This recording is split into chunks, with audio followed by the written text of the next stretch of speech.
Salut à tous les amoureux du fluff et en particulier du fluff Necron. On va se retrouver pour la review fluffique du nouveau Codex Necron.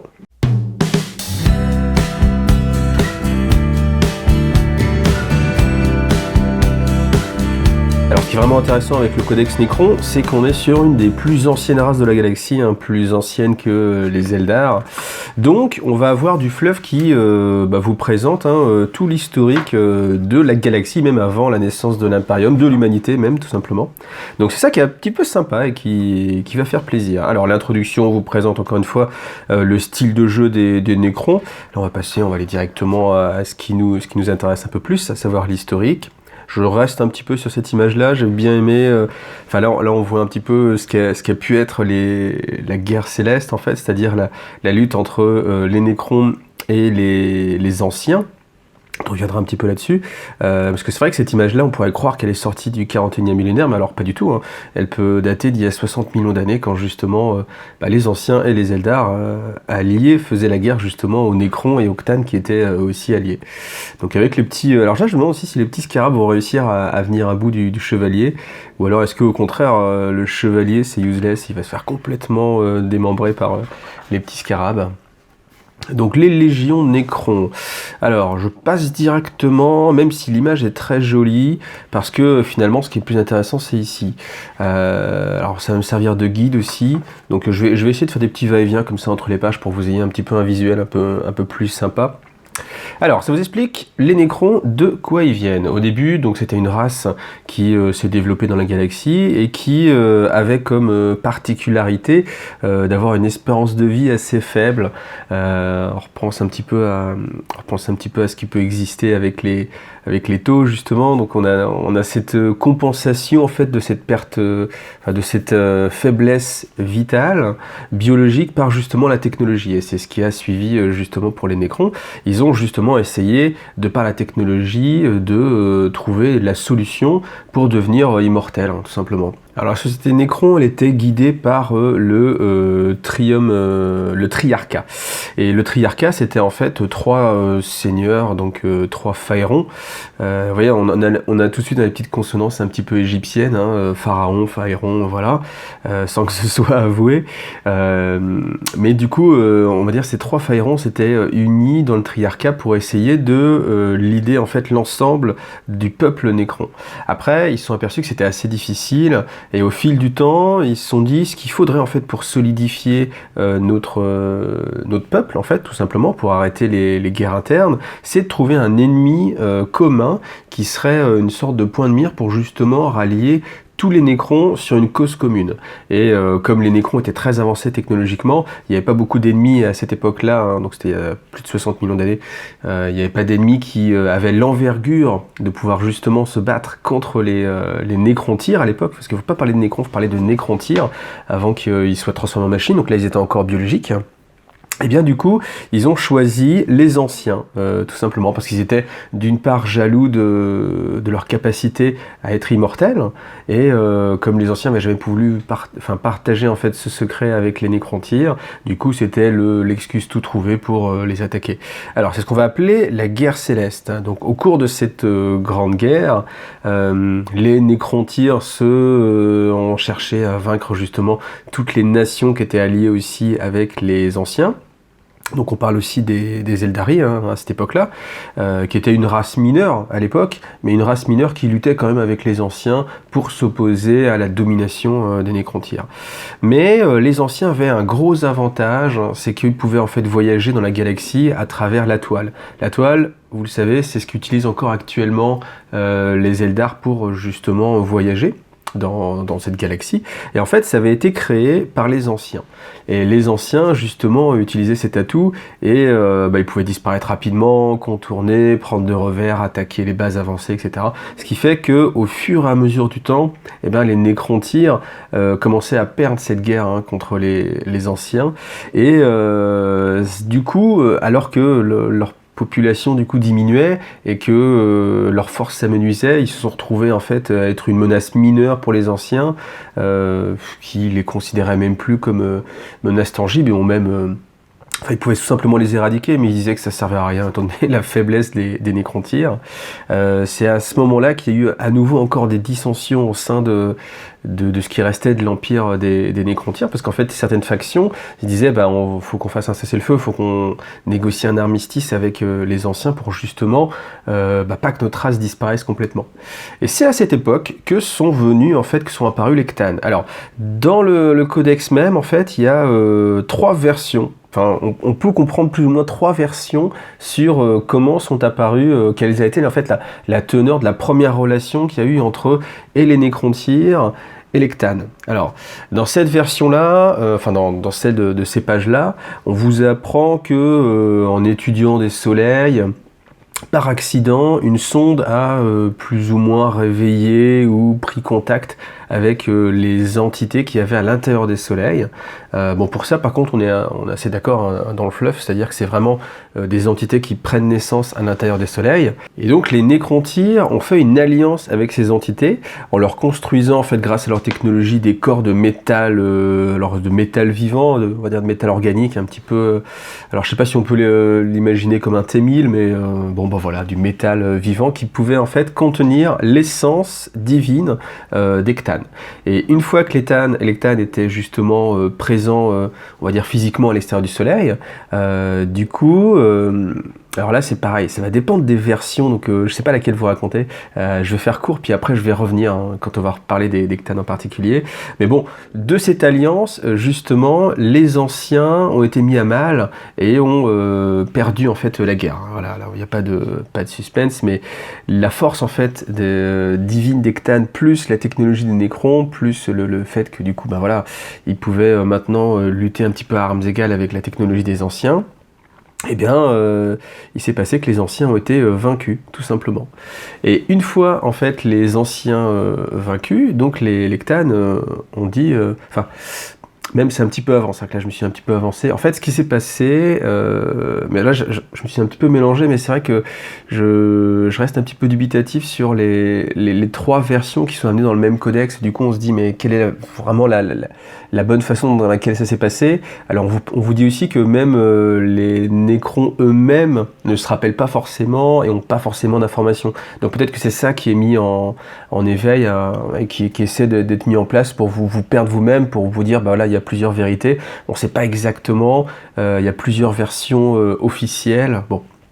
Alors donc ce qui s'est passé, c'est que les Cthulhu, eux, ils avaient promis en fait l'immortalité aux nécrontyres, pardon, ça se mélange en plus, à condition qu'ils les aident justement à battre les anciens. Là vous dites, tiens, pourtant c'était les nécrontyres qui avaient besoin justement des Cthulhu pour lutter contre les anciens. Et c'est là où c'est un petit peu flou en fait, mais...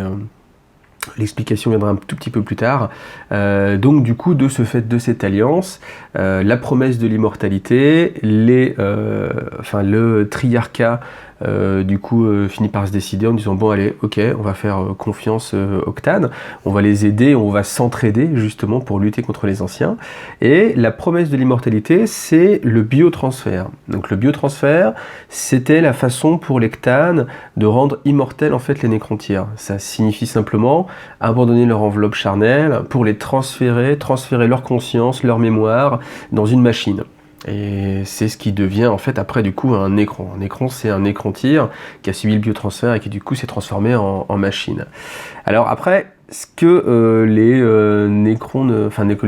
nécrontyres justement ne savaient pas forcément en ce moment-là, c'était que les Cthulhu eux-mêmes, en fait, leur but, c'était simplement de prendre le contrôle sur l'ensemble de la galaxie et bien sûr sur les nécrontyres eux-mêmes. Donc c'était une alliance, mais une alliance de dupes en fait.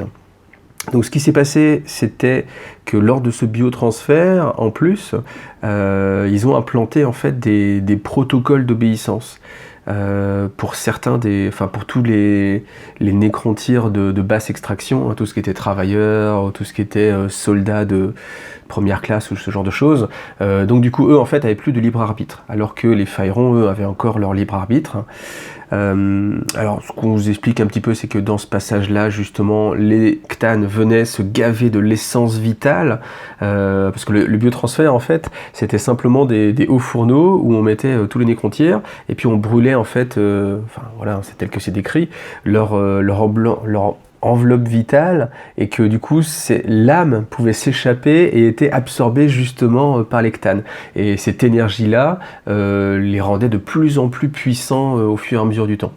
Même les Phaérons, hein, les membres du Triarcat, eux-mêmes en fait, même s'ils ils se sentaient très forts parce qu'ils avaient un corps machine, donc ils se sentaient réfléchir à la vitesse de la lumière, enfin des choses comme ça. Par contre, ils se sentaient en fait en eux-mêmes un grand vide, parce que justement ils se disaient mais j'éprouve plus de sensations, j'éprouve plus d'émotions. Donc du coup j'ai perdu ma part vitale, donc certes je suis immortel, par contre j'ai perdu mon âme. Et voilà, c'est ça l'essence même du biotransfert. Donc de ce fait, hein, je vous ai déjà spoilé, mais bon, vous le savez déjà, les nécrons, de par leur nouvelle capacité, avec leur corps qui pouvait s'auto-réparer, qui était très facile à régénérer, qui était très très dur à détruire, eh bien ont gagné la guerre céleste contre les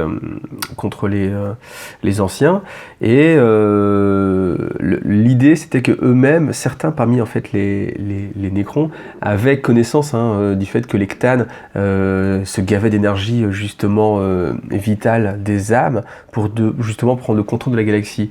Et c'est là où l'Alliance est retournée contre l'Ectane, et que une fois les derniers anciens battus, parce qu'en fait évidemment les deux parties avaient besoin d'être ensemble pour lutter contre les anciens, une fois les anciens vaincus, et bien simplement les nécrons ont retourné leur veste un peu plus vite que l'Ectane et ont ont construit en fait des canons tueurs de dieux en fait. Ça devait être assez épique hein, ces batailles-là. Si vous êtes balèze en gestion de réalisation de petits films, faites cette bataille-là, je pense que ça devait être assez épique. Donc au cours de ce retournement de situation, de ce retournement de veste, eh bien les nécrons ont détruit les corps en fait des Ctanes. Alors comme on vous explique que c'est des entités qui sont attachées à la trame de l'univers et de la galaxie, on peut pas vraiment s'en débarrasser, on peut pas les annihiler complètement. Par contre, on peut quand même détruire leur enveloppe et en faire ce qu'on appelle les échardes. Donc les échardes en fait c'est des toutes petites parties de l'esprit du Ctane qui a quand même une petite volonté et qui peut quand même se manifester.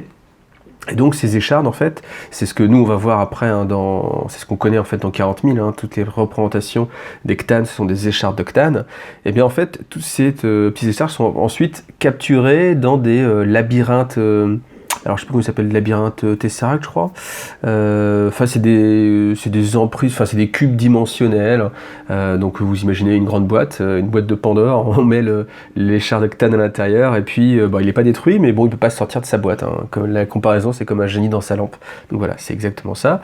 Et puis la bataille la guerre contre les anciens, évidemment, ça avait pas mal amenuisé en fait les capacités des nécrons.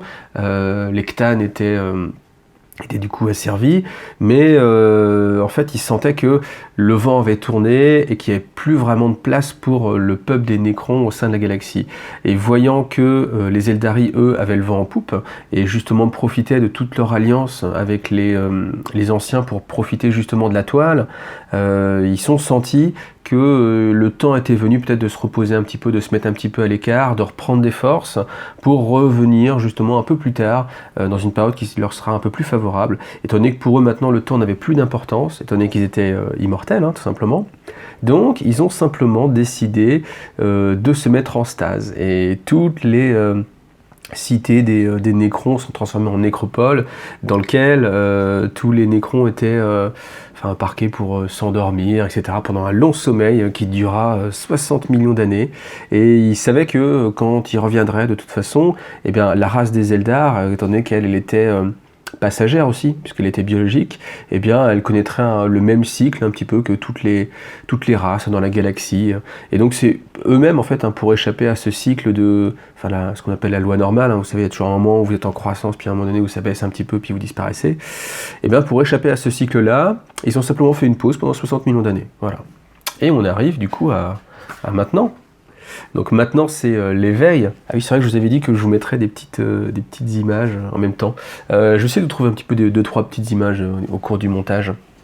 Alors, donc l'éveil, qu'est-ce qui se passe? Eh bien, le réveil est un protocole qui se déclenche automatiquement et où, au bout d'un moment, les nécrons vont se réveiller. Alors, par contre, évidemment, comme c'est sur plusieurs planètes, qu'il s'est passé des choses entre-temps, hein, donc la galaxie s'est pas arrêtée, hein, donc il y a eu de nouvelles races qui sont nées, d'autres qui ont disparu aussi, mais aussi beaucoup d'interactions entre les nécropoles des nécrons et puis l'ensemble de la galaxie. Ce qui fait qu'il y a eu des dysfonctionnements, il y a eu des cités qui ont été détruites, il y a eu aussi les Eldari, hein, qui eux-mêmes cherchaient justement les restes des nécrons pour justement s'en débarrasser, et qu'on soit vraiment débarrassé de cette menace.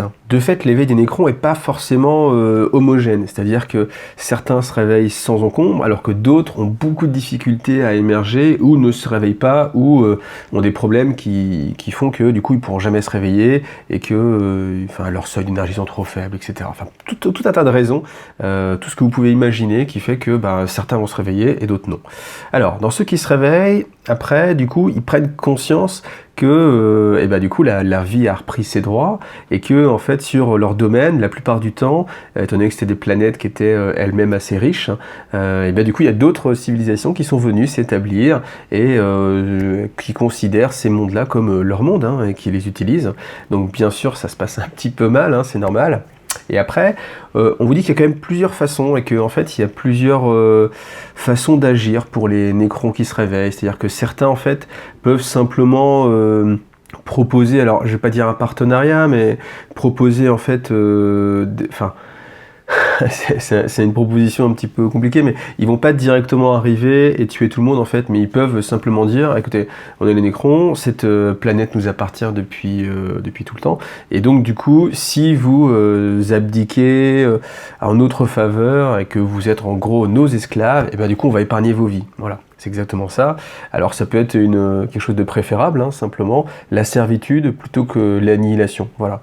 Alors d'autres factions nécrons, elles, sont bien sûr beaucoup plus belliqueuses, donc viennent et tout de suite laissent même pas le temps de discuter ou quoi que ce soit, c'est directement éradication. Après, d'autres, au fait, sont beaucoup plus isolationnistes, hein, c'est-à-dire qu'elles vont rester sur elles-mêmes, et puis elles vont se renforcer, donc elles vont essayer de retrouver des artefacts perdus, essayer de faire le plein de minerais, rebâtir en fait leur flotte, des choses comme ça. Et donc ce qui fait qu'il y a plusieurs façons d'interagir avec les nécrons, mais qui sont pas forcément tout le temps offensives en fait. Voilà. Alors bien sûr on est en V8 maintenant, donc le fluff a beaucoup évolué, et on a eu bien sûr la cicatrice maledictum, et les nécrons qui s'éveillent justement voient cette grande cicatrice et voient ça d'un mauvais œil, parce que en fait eux avaient connaissance des dieux du chaos, parce qu'il y a même un petit passage qui est assez sympa et qui vous dit qu'a priori les entités du warp ont été réveillées par les anciens alors qu'ils utilisaient en fait la toile, et que c'est pas impossible que ce soit eux justement qui aient donné naissance en fait aux premières entités warp, tout simplement. Et donc comme les nécrons avaient connaissance de ce problème, ils avaient utilisé en fait la noctilite, hein, ça on en a déjà parlé. D'ailleurs je vous engage à aller voir la vidéo qui parle de Forgebane, parce que dans Forgebane justement on vous donne en fait des petites clés justement sur la noctilite, qu'est-ce que c'est, voilà, ça c'est plutôt sympa. Encore une fois, dans toutes ces boîtes que Gamestore, il y a toujours des petites parties fluff qui font avancer brique par brique comme ça le fluff de la galaxie. Alors donc du coup, eux-mêmes ont construit en fait les nécrons, donc des tas d'édifices qui étaient justement là en fait pour stabiliser le warp. Et bien sûr, Abaddon, avec sa 13e croisade, il a fini par détruire tous les, on va appeler ça les pylônes, donc tous les pylônes qui étaient faits de noctilite et qui étaient là justement pour contenir le warp. De fait, étant donné que toutes les constructions nécrons qui étaient là pour contenir le warp ont disparu, eh bien la cicatrice a été créée, et puis le warp a pu se déverser dans la réalité. Alors, eux, bien sûr, les nécrons, ils voient ça, donc ils se disent, c'est un problème, et tous les protocoles, en fait, qu'ils avaient créés pour leur réveil étaient aussi focalisés, en fait, là-dessus. C'est-à-dire qu'à partir du moment où, dans une nécropole, tous les senseurs qui sont encore en alerte détectent la cicatrice maledictum, ils enclenchent, en fait, le système automatique de réveil des nécrons pour, justement, qu'ils puissent lutter plus efficacement contre ce problème-là. Alors les dynasties nécrons, là je vais les passer. Pourquoi? Parce qu'après on va y revenir plus en détail. Donc voilà, on va passer. Ça c'est pareil, c'est toujours un petit peu la carte la carte de la galaxie vue par les Nécrons. On voit un petit peu dans toutes leurs zones. Vous voyez qu'il y a des zones qui sont très près de Terra et Mars, hein. Il y a même non, je vais revenir un petit peu là tout à l'heure sur Mars. Bon, si je vais vous le dire maintenant, hein. Mais c'est vrai que certains pensent en fait qu'il peut y avoir un Cthane qui est endormi sur Mars, et que un des Cthane pourrait être le dieu dragon, à savoir plus ou moins une sorte d'incarnation du dieu machine. Alors ça, après, c'est pour tout ce qui est organisation militaire des Nécrons. Bon, je vous laisse lire, hein, tout simplement, je ne vais pas vous le détailler, ça sera un petit peu fastidieux. Alors on vous explique aussi, hein, que ces tanks-là qu'on va retrouver sur tous les Nécrons, c'est alors pour certains un symbole très fort, le symbole de leur race, et pour d'autres en fait juste un vestige, mais que ils y sont rattachés quand même. Donc malgré tout, c'est pour ça que vous retrouvez toujours ce symbole-là, quel que soit le monde d'origine en fait, hein, et quelle que soit la dynastie que vous allez jouer. Alors, la dynastie Sotek. La dynastie Sotek, c'était une dynastie qui était dans les 3 plus grosses, fut-il un temps jadis, autant des anciens, et qui, de par les caprices en fait, du destin, s'est retrouvée être la mieux préparée maintenant au réveil. Et donc, de fait, elle a la plus grande population, en fait, hein, tout simplement, de Nécrons. Et puis, elle a aussi à sa tête Imhotep, le Stormlord. Et Imhotep, c'est aussi... Alors on va revenir aussi un petit peu sur lui, mais on va dire une personnalité très très forte, même si c'est un peu compliqué de parler de personnalité et de Nécrons, parce qu'ils sont censés plus avoir d'âme, donc après là on peut se poser la question aussi, hein, du coup où s'arrête la conscience, etc. Mais du coup, de fait, Sotek, ça représente la plus grande force des Nécrons, et c'est ce que l'Imperium assimile plus ou moins à la race des Nécrons dans son ensemble, en fait. Étant donné qu'ils sont tellement représentés, on les voit tellement partout, qu'à chaque fois qu'on combat des Nécrons, il y a de fortes chances que ce soit du Sotek, et donc du coup, on a l'impression que Sotek représente toute la force Nécron, ce qui n'est pas forcément le cas, hein. Alors, petite particularité de Sotek et d'Imhotep, c'est que il a tellement d'ennemis qu'il est bien conscient que par la force, il va pas réussir forcément à les détruire. Donc du coup, il utilise un petit peu toutes les techniques dont il peut avoir accès, dont la peur en fait. Et c'est pour ça que souvent, il va essayer de répandre la peur, et il se dit que si les gens ont peur, ils vont plus facilement passer sous sa coupe, et que ça va éviter justement des combats longs et fastidieux, et qui peuvent être un petit peu embêtants. Alors ensuite, une des dynasties majeures, c'est la dynastie Méphrite. Donc Méphrite qui était connue pour être les faucheuses solaires. Pourquoi ? Parce que c'était une dynastie qui avait une grande maîtrise des armes tueuses d'étoiles, en fait. Et qu'à chaque fois qu'il y avait un système qui était un petit peu dur à combattre, eh bien, en fait, on faisait appel à Méphrite. Méphrite venait, utilisait ses engins Apocalypse, et puis détruisait les étoiles, les transformait en supernova, etc. Alors bien sûr, avec le passage du temps, ce qui faisait leur atout a disparu, puisqu'ils ont perdu plus ou moins leurs connaissances, et leurs machines ne sont plus utilisables. Malgré tout, ils cherchent justement à retrouver leur grandeur passée, et quand il y a besoin quand même toujours d'une grande force de destruction, Méphrite est justement la faction qui est justement la plus mise en avant. Voilà. Alors la dynastie Nephrek, elle se caractérise par son pharaon qui s'appelle donc Silphek, qui lui est sorti très diminué de son hyperstase. Pourquoi ? Parce qu'en fait il a maintenant une obsession en fait pour la lumière. Il a envie de devenir lui-même un dieu de lumière. Et c'est ce qui fait que toute cette dynastie-là est orientée vers comment réussir à faire ce passage-là et passer d'un état de machine à un état en fait divin. Voilà. Et donc ça passe par la manipulation de la lumière. Alors dans les faits, ça veut dire que la plupart de leur corps en fait peuvent voyager à la vitesse de la lumière, ce qui est plutôt cool, hein. Voilà. Et voilà. Après, on n'en dit pas beaucoup plus sur cette dynastie. Donc c'est vrai que le fluff est un petit peu réduit, mais bon. Après voilà, hein, peut-être qu'on en saura un peu plus lors d'une prochaine campagne, pourquoi pas. Alors ensuite, donc cette dynastie, Nihilakh, elle a la particularité d'être extrêmement riche. C'était déjà une des plus riches à l'époque. Et là maintenant, elle jalouse secrètement, en fait, farouchement plutôt, ses trésors. Et elle fait en sorte que tout le monde soit bien au courant que c'est celle qui a le plus d'artefacts, le plus de choses du passé, justement. Et dont le plus grand trésor est l'Itsir, la tête préservée d'un prophète Xénos. Rhino, le dernier de son espèce. Et l'intérêt, c'est que en fait, cette tête leur permet de lire l'avenir. Donc ils ont une connaissance du futur. Et c'est pour ça qu'ils se mettent justement en quête de plus en plus de puissance. Donc après, on ne dit pas exactement ce qu'ils savent, hein, mais voilà, on a cette capacité-là à prédire un petit peu le futur, et donc du coup, c'est ce qui va guider justement Nihilakh dans ses actions. Ensuite, si vous êtes un peu plus bourrin et que du coup les manipulations, tout ça, ça vous intéresse moins, vous avez la dynastie Novok. La dynastie Novok, elle se rappelle en fait les codes martiaux qui étaient jadis à l'époque des Nécrontyres, et donc elle est vraiment pour la guerre, pour enfin la violence du coup, et ça va être une dynastie qui va essayer vraiment à chaque fois de détruire l'adversaire. Donc là aussi c'est pareil, on n'a pas forcément beaucoup d'informations sur cette dynastie, mais on sait que si vous voulez quelque chose d'un petit peu brutal, et ben voilà, Novok c'est fait pour vous. Alors voilà, après les 4 autres, étant donné qu'ils n'ont pas de règles non plus, et puis que le fluff est un petit peu succinct, je vais pas non plus trop les détailler. Et puis c'est pareil, hein, sinon vous avez l'habitude, la vidéo fait beaucoup trop longtemps. Donc on va voir un petit peu, on va refaire un petit peu le fil de l'histoire de la galaxie maintenant avec justement les Nécrons. Alors, l'essor d'une antique menace, le retour du roi silencieux. Alors le roi silencieux, c'était le dernier membre du triarcat encore en vie à la fin de la guerre justement avec les anciens puis les Cthans. Et en fait, du coup, lui, voyant un petit peu qu'il avait échoué et qu'il avait un petit peu trahi son peuple, et ben, il s'est dit, en fait, il s'est imposé à lui-même une sorte de quête, à savoir et bien, se racheter, tout simplement, et racheter les âmes de son peuple.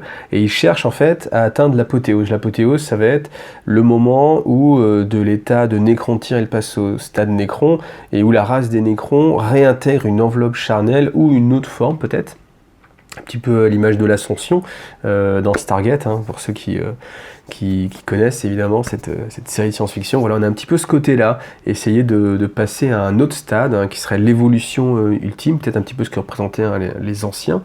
Et donc, lui, il n'est pas parti en fait en stase à la fin de cette guerre, justement. En fait, tout le peuple Nécron s'est mis en stase, et lui-même, en fait, s'est dit, je vais voyager à travers les étoiles, surveiller un petit peu ce qui se passe, et puis revenir une fois que mon plan sera préparé, etc., pour que les Nécrons retrouvent, en fait, leur grandeur passée. Et c'est à ce moment-là que il a rencontré en fait la menace des tyrannides. Et les tyrannides, pour le roi silencieux, c'est comme ça qu'on va l'appeler, c'est la plus grande menace de la galaxie. Et donc du coup, on s'en doute, hein, parce que si effectivement les tyrannides viennent d'une autre galaxie, ça veut dire que là où ils étaient, a priori, ils ont gagné, ils ont absolument digéré l'ensemble de la galaxie d'origine, hein, ou pas, hein, d'ailleurs, hein, c'est peut-être une autre branche, hein, on ne sait pas évidemment. Et du coup, comme c'est la plus grande menace, hein, pour lui, plus que le chaos, même plus que le warp, eh bien, voilà, il se fait un devoir de lutter justement contre les tyrannides. Et c'est ce qu'il va chercher à faire, et essayer de manipuler un petit peu comme ça les choses pour que, eh bien évidemment, les tyrannides ne triomphent pas. Alors ensuite, l'ascension du Stormlord, évidemment, c'est Imhotep, hein, Imhotech, pardon. Bah oui, mais oui, c'est ça, mettre des noms qui se ressemblent, hein, on finit par confondre. Donc Imhotech qui, du coup, prend à sa charge, en fait, la dynastie Sotek. Donc après, pour synthétiser un petit peu, donc là, les Eldari s'aperçoivent que du coup, les Nécrons sont en train de s'éveiller à nouveau. Donc ça, Aletokh le savait déjà, et essayer de convaincre en fait un petit peu les autres vaisseaux monde. Mais c'est toujours pareil, hein, les vaisseaux monde, ils avaient un petit peu du mal. C'est toujours un petit peu la même chose, hein, toujours cette fierté chez les Eldar. Ils avaient du mal à croire un peu ce qu'ils disaient Aletokh, mais là, il forçait de constater que justement, en effet, les Nécrons se réveillent, Imhotech prend de l'empereur, prend du pouvoir, et donc de ce fait, les vaisseaux mondes commencent à réaffûter leur stratégie militaire pour se battre à nouveau contre les Nécrons. Après un petit passage sur les héros du roi silencieux, donc en fait c'est tous les prétoriens, les triarches prétoriennes, qui du coup eux sont, on va dire, une sorte de sous-faction, c'est-à-dire que c'est les guerriers qui eux, on va les revoir tout à l'heure, prêtent allégeance au roi silencieux plus qu'aux Phaérons qui sont dans leur dynastie, et eux du coup sont un petit peu à part en fait, et ils agissent pour le compte du roi silencieux. Et on reverra encore un petit peu, mais c'est vrai que le roi silencieux, pour l'instant, il a décidé en fait de cacher son identité, et personne ne sait qui il est vraiment. Donc peut-être que c'est un des personnages Nécrons, peut-être que c'est une autre entité, sans doute qu'on en a déjà entendu parler sans savoir que c'était lui, mais voilà, en tout cas pour l'instant, sa façon d'agir, c'est justement d'utiliser ces prétoriens pour faire le boulot à sa place. Alors après, il y a un petit passage ici, là, le retour triomphal de Thazar l'Invincible, donc qui lui en fait est une sorte de pirate, c'est-à-dire qu'il avait un grand vaisseau qui était enseveli sous la surface d'une planète, et qui du coup il s'est détaché et est parti en fait, je vais dire phagocyter, mais c'est ça en fait, prendre le contrôle des dynasties qui ne sont pas encore éveillées. Donc il est parti sur un monde qui était encore en stase, et du coup il a changé un petit peu les protocoles pour se faire passer pour le digne représentant, le digne élu, enfin ouais, et du coup prendre le contrôle. Et ce côté-là en fait est intéressant parce que du coup ça vous montre que les Nécrons ils ont un petit côté aussi pirate, voilà, et qui peut exister. Donc voilà, ça c'est sympa, ça change un petit peu. Après il y a un petit passage, le royaume d'Os ici, où en fait les Nécrons tentent une embuscade en fait au Dark Angel. En fait il y a un des capitaines dont les scarabées, les petits scarabées sont rentrés en fait dans son cerveau et le contrôlent en fait, et ils le font passer pour un déchu. De fait, les Dark Angel le poursuivent, ils le poursuivent jusqu'au piège en fait tendu par les Nécrons, et du coup voilà, donc c'est aussi ce petit côté un petit peu, c'est pour montrer en fait la diversité encore une fois du peuple des Nécrons. Là c'est les Flayed Ones, c'est-à-dire les dépeceurs.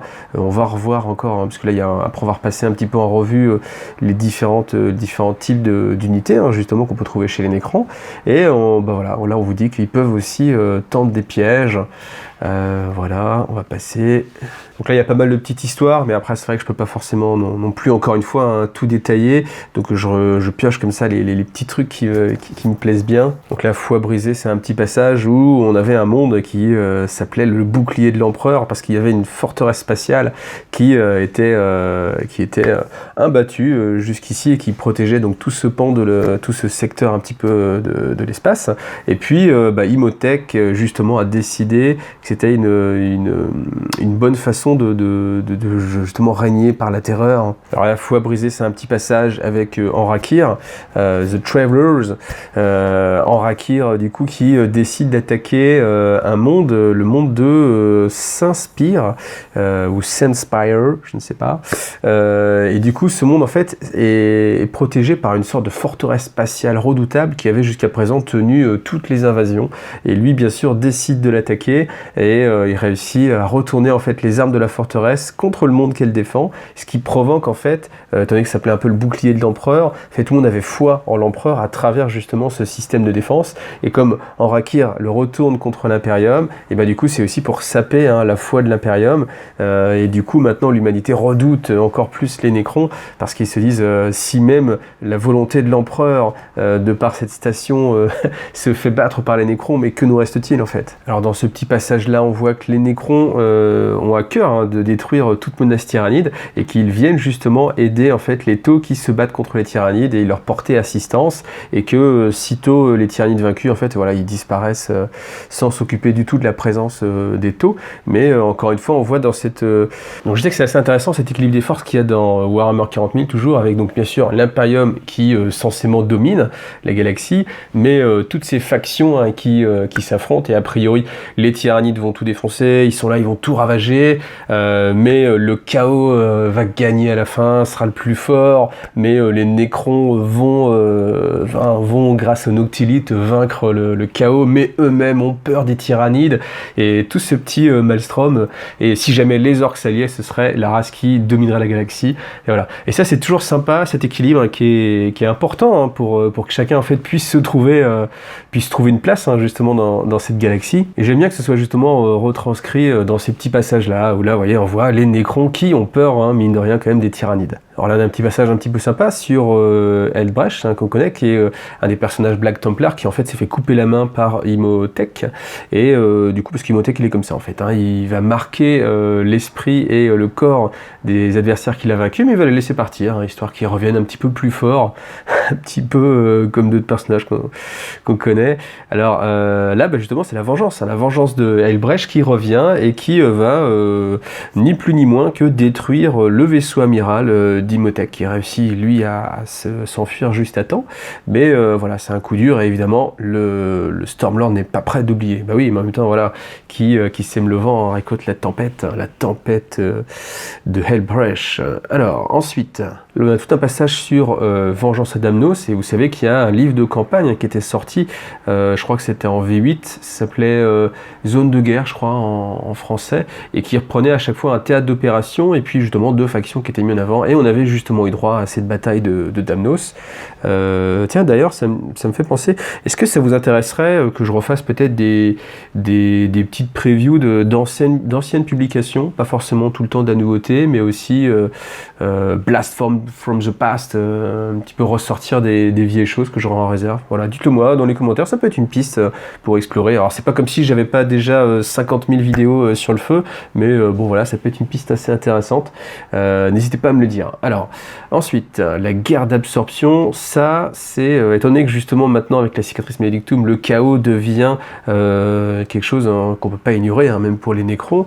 Du coup, Imhotep se dit que s'il réussit en fait à sauver les dynasties, on va dire inférieures, qui sont assaillies par le chaos, et bien du coup en fait elles vont devenir redevables et du coup va pouvoir les absorber au sein de son empire. Donc, je vous parlais tout à l'heure de Forge Ben, hein, là on le retrouve ici, hein, la fondation de sable, c'est justement Belisarius School qui envoie ses acolytes, dont le Magos Dominus Dentrex Hologostion, pour justement essayer de récupérer le plus possible de Noctilite, parce que il a découvert hein, justement que cette ressource en fait permettait d'endiguer le warp.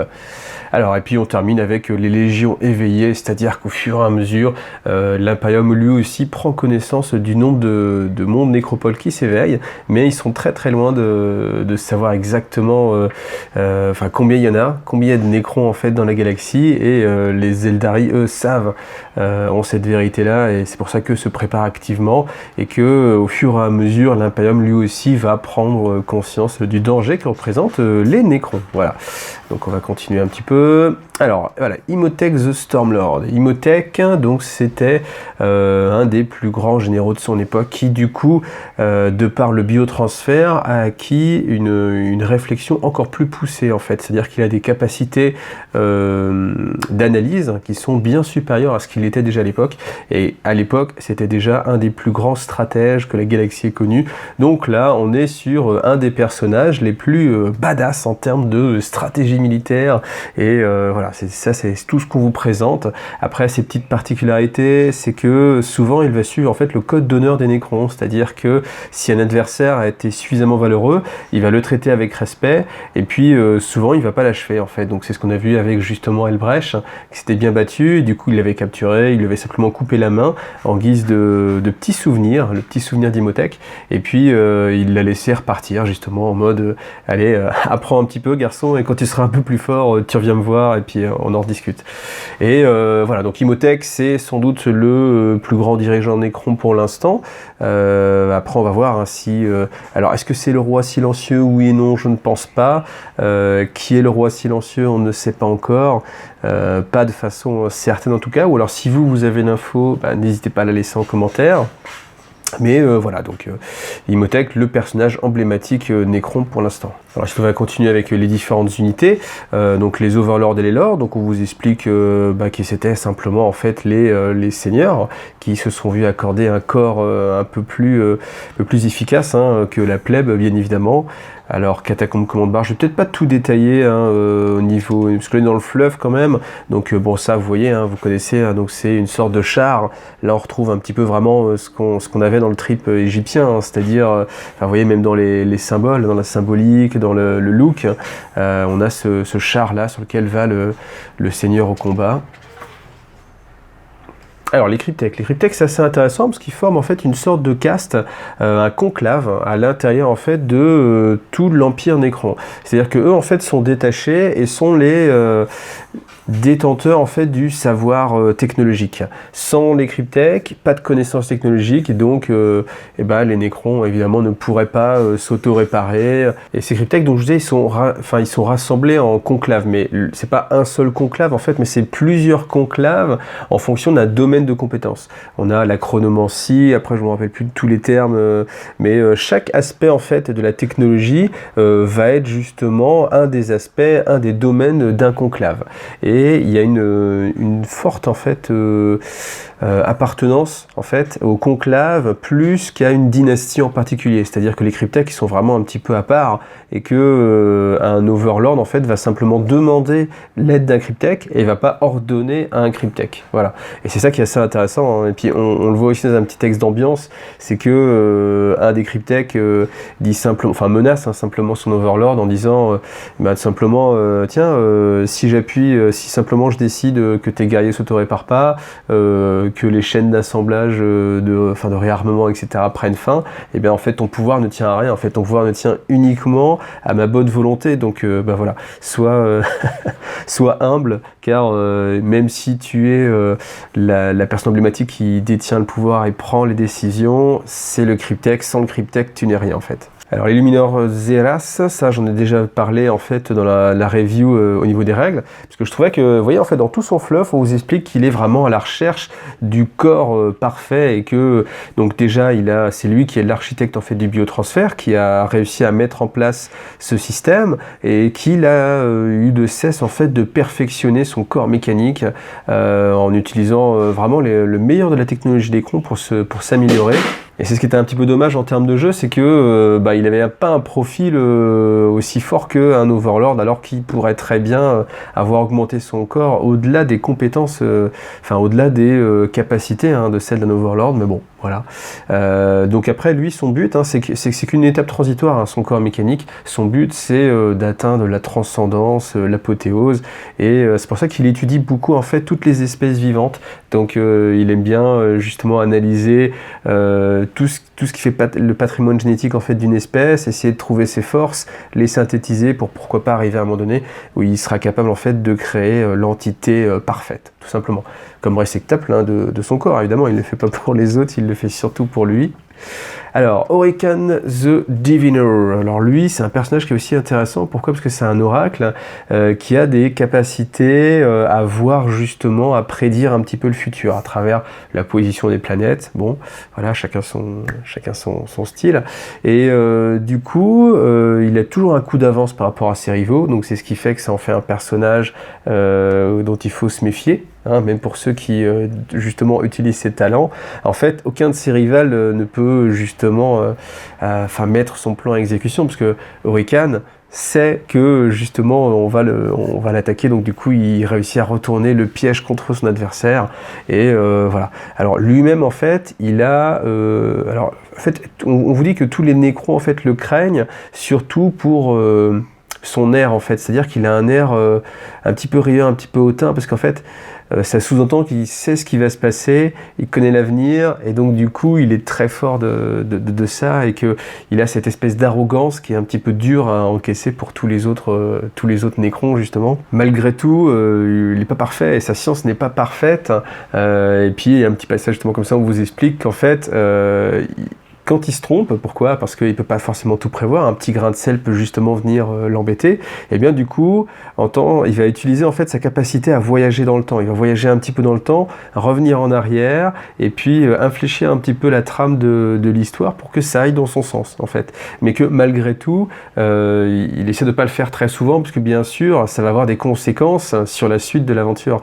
Et donc, en gros, comment ça s'est représenté ? C'est-à-dire qu'une des dynasties fait appel à Orican, Donc Orican prédit des choses, ça se passe un petit peu mal, il voyage dans le temps, et du coup, il corrige un tout petit peu. Donc c'était un chapitre en fait de les Silver Skull qui étaient venus interférer avec les Nécrons. Donc lui, il voyage un petit peu dans le temps, il fait en sorte d'attaquer les Silver Skull à un autre moment. Du coup, ça fait qu'ils peuvent pas venir en aide à l'Imperium, et ça fait que du coup la dynastie remporte une large victoire. Par contre, de ce fait, après il y a une croisade qui se met en place avec 5 chapitres Space Marine qui sont là justement pour se venger de ce qui s'est passé sur les Silver Skull, et que voilà, finalement ça détruit en fait la dynastie qui avait fait appel à Orican, et que ce ne serait pas arrivé s'il n'avait pas justement voyagé dans le temps, et que bien sûr Orican se garde bien et il cherche à tout garder secret, et justement à pas divulguer ce genre d'informations, parce que évidemment ça pourrait créer la méfiance encore plus au sein des dynasties, et lui bien sûr a son plan machiavélique. Voilà, donc c'est un personnage assez intéressant, même en termes de jeu. Ça c'est représenté, alors ce côté fluff en fait est représenté par sa capacité à évoluer sur la table en termes de jeu, parce qu'on vous dit que sur la fin il attend l'alignement des planètes, des étoiles pour accéder justement à son plan et à une magnificence éternelle, enfin oui, un truc comme ça. Alors Trazyn the Infini, lui aussi c'est un personnage assez intéressant qu'on a vu aussi dans le dernier, enfin dans le deuxième tome, je sais plus, enfin dans un des tomes dans le premier tome de Gathering Storm, et il était là pour aider un petit peu l'Imperium, mais il était là en fait à un des tournants en fait de l'histoire de la galaxie, à savoir la mise en place du plan d'Abaddon. Oui, j'ai failli me tromper. Et du coup, Trazyn, c'est le collectionneur. Ça, si vous êtes un petit peu Marvel, ça vous rappelle un personnage aussi. Donc lui, son but simplement, c'est de prendre en fait des moments de l'histoire de la galaxie et de les conserver pour l'éternité. Voilà. Et c'est pour ça qu'il va souvent aller lui-même à des endroits en fait où des choses très importantes se passent, c'est ce qu'on avait vu avec Gathering Storm, pour prendre et capturer des éléments. Là, dans les derniers personnages, il a quand même capturé Castellan Creed, qui était le lord défendant de Cadia, voilà. Et donc maintenant, l'histoire s'accélère, il y a de plus en plus de conflits, et Trazyn ne peut plus se permettre d'agir, on va dire, de façon sporadique, mais du coup il met vraiment toutes ses ressources en place pour essayer vraiment de cataloguer et d'archiver le plus de choses possible avant que la galaxie s'embrase, tout simplement. Alors ensuite, Nemesor, Zandrek et Vargar Obyron. Donc là, c'est un petit peu aussi j'allais dire le comique, ça serait pas du tout lui rendre justice, mais en fait, ce qui s'est passé, c'est que le Nemesor Zandrek, lui, quand il s'est réveillé, en fait, il y a eu une défaillance dans son système, ce qui fait qu'il croit toujours être fait de chair et d'os, il croit toujours se battre contre d'autres Nécrontyres, donc avant l'époque Lectane et avant tout ça, et pour lui, en fait, la réalité n'est pas ce qu'elle est. Et du coup, ça crée des situations un petit peu gênantes pour les autres Nécrons, mais de par ses capacités vraiment exceptionnelles en tant que maître en tant que seigneur au combat, etc. Et du coup, les autres Nécrons tolèrent justement ces petits écarts. Par contre, Zandrek est toujours accompagné de Vargar Obyron, qui lui est parfaitement conscient de la situation dans laquelle ils sont, mais qui, de par sa loyauté, du coup, va rester fidèle, quoi qu'il arrive, à Zandrek, et le protéger et déjouer tous les plans machiavéliques qui pourraient justement nuire à Zandrek. Voilà, donc deux personnages qui sont assez intéressants au niveau de leur histoire. Je sais pas pourquoi, je trouve qu'il y a un petit côté amusant avec Nemesor Zandrek qui a complètement perdu la tête, et puis Obyron qui se doit de le protéger malgré tout. C'est assez mignon en fait.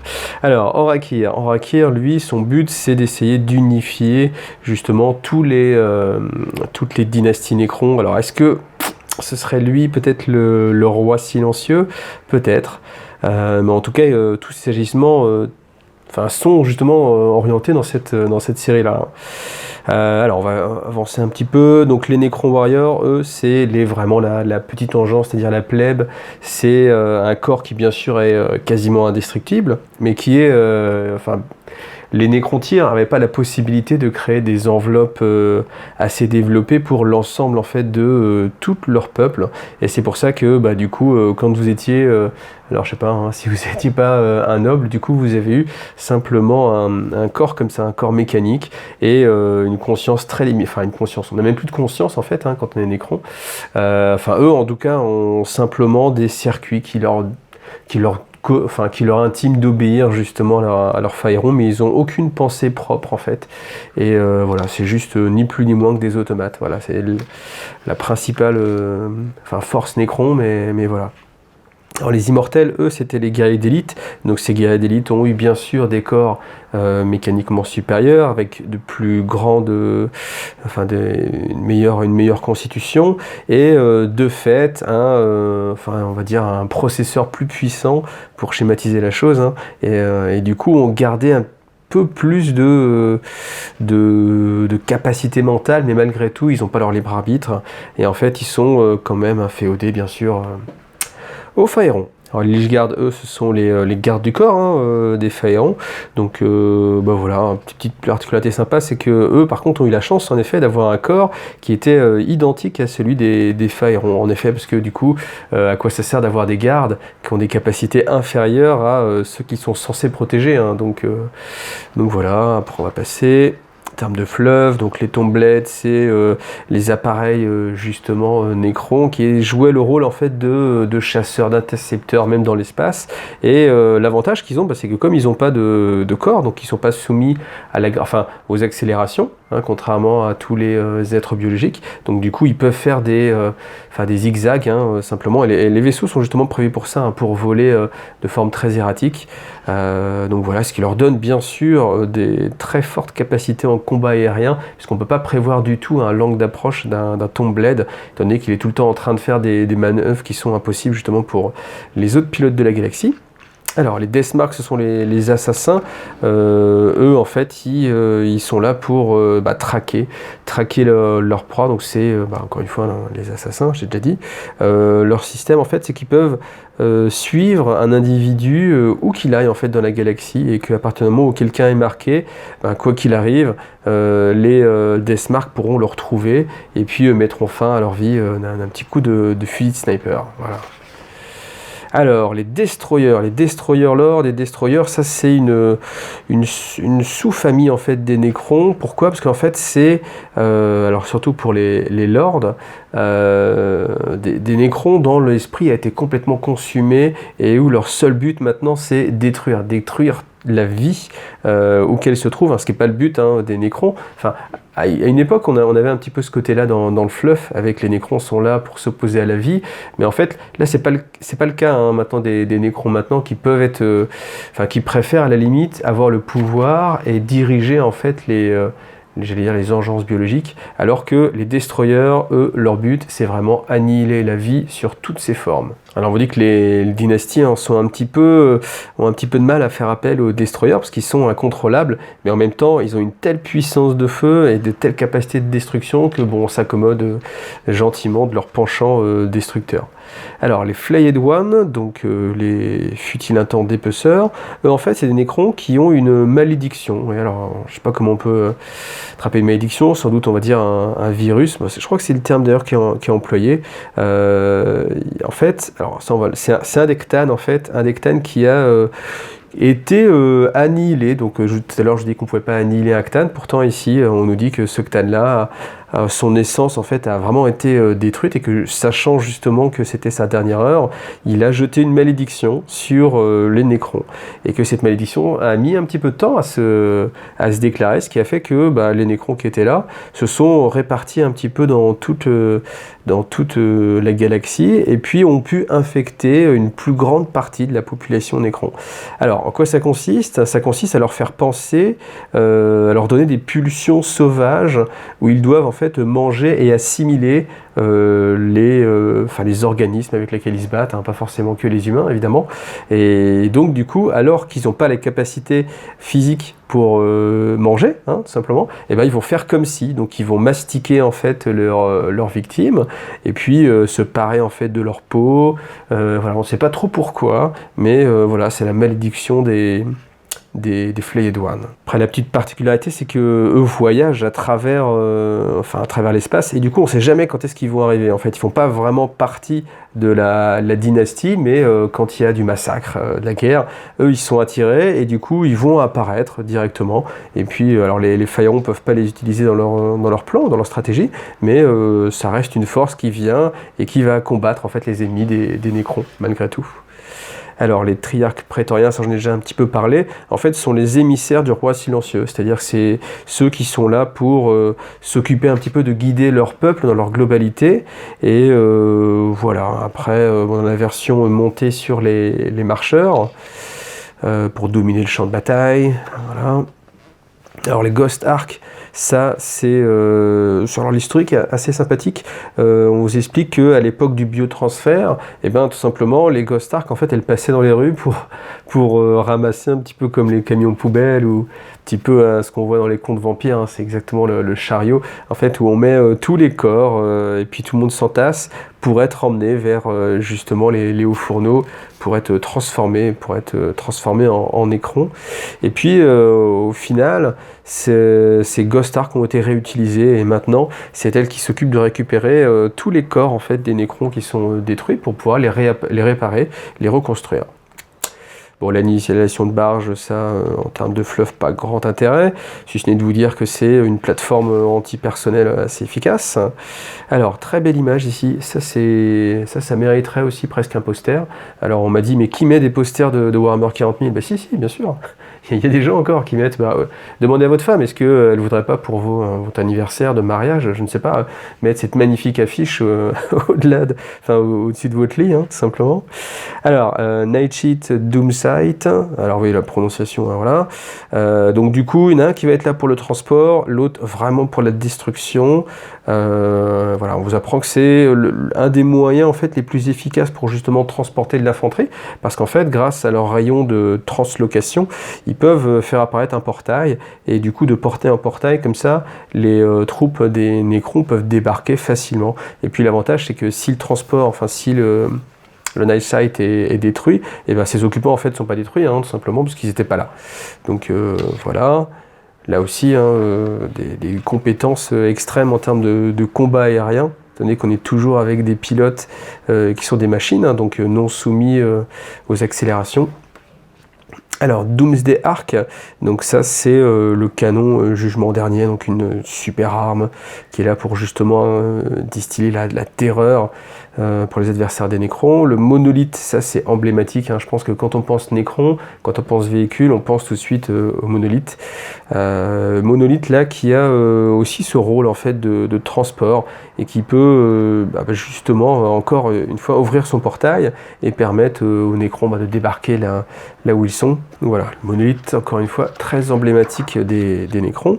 Alors, les obélisques, c'est la version boostée du monolithe. Alors, je vous apprends que contrairement au monolithe, lui, il n'est pas là vraiment...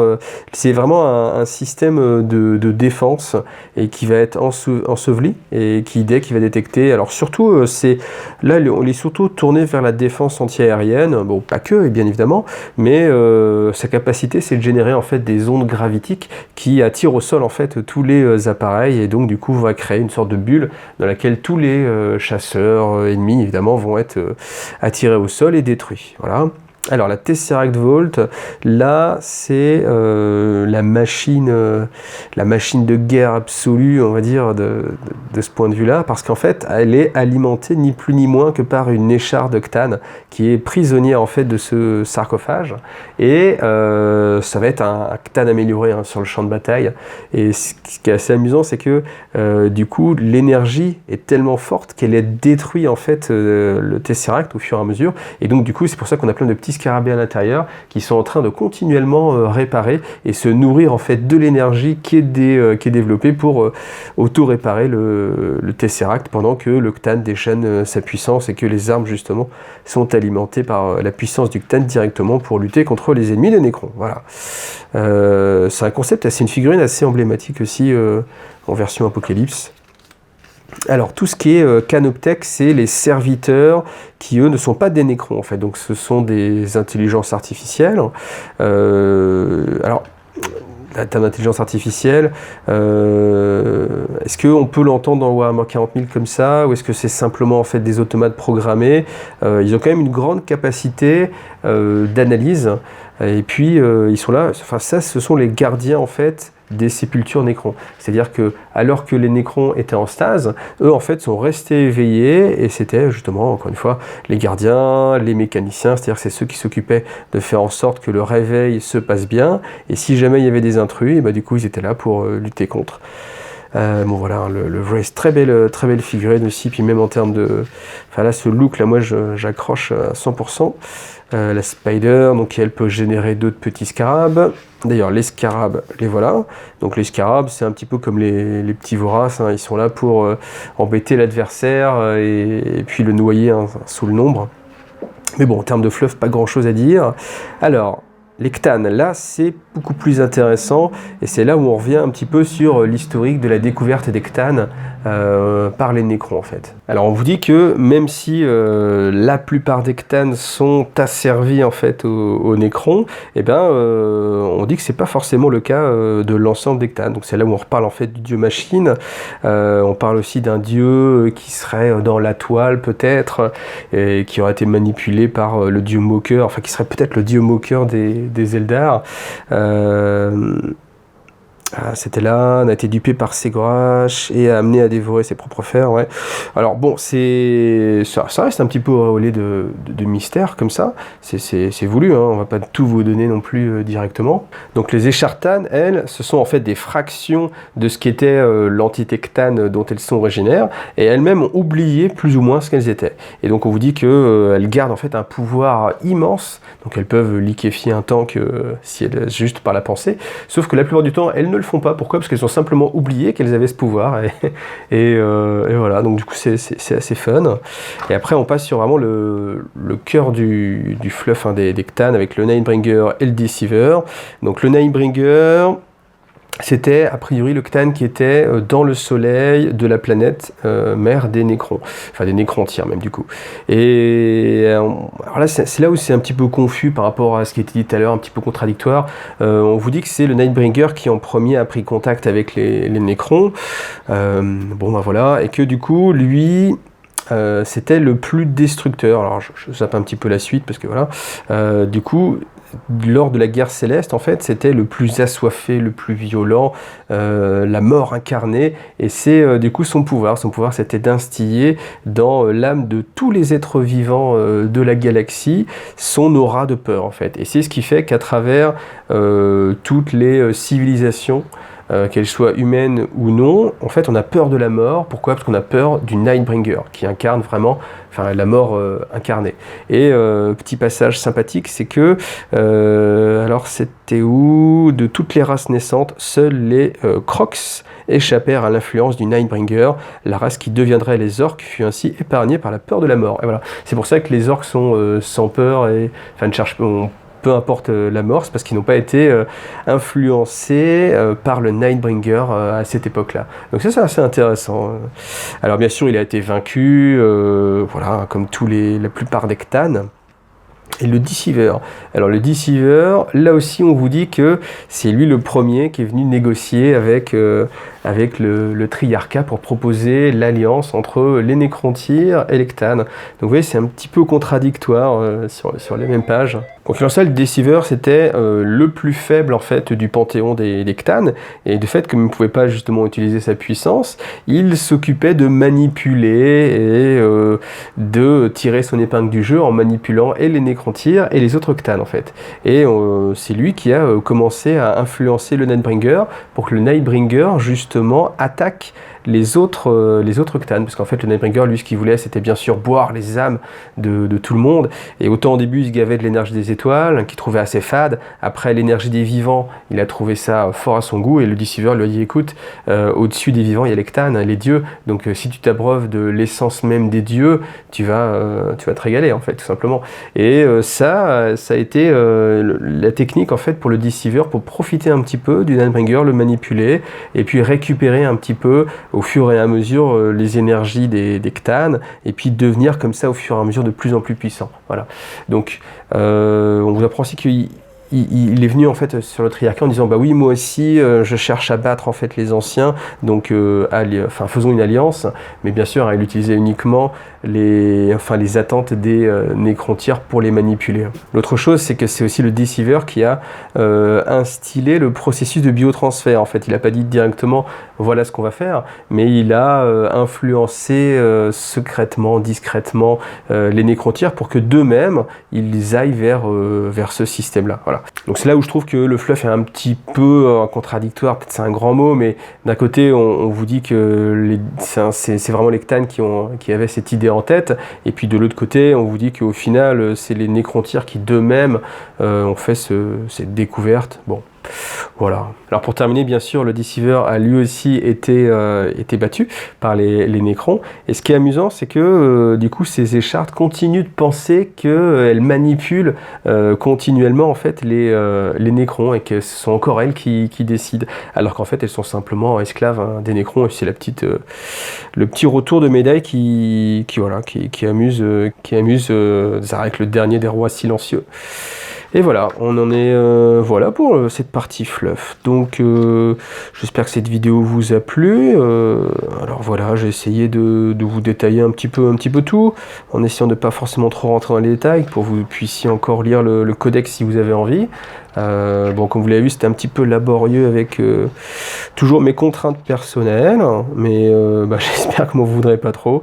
Et puis, je vous donne rendez-vous dans une prochaine vidéo. Je ne sais pas encore ce que ce sera, mais j'espère que ça vous plaira. À bientôt, et pensez à vous abonner, à liker, à commenter, et puis à activer la petite cloche sur YouTube, comme ça vous êtes directement averti quand je poste une nouvelle vidéo. Voilà. En attendant, à bientôt pour un nouveau codex, ou autre chose.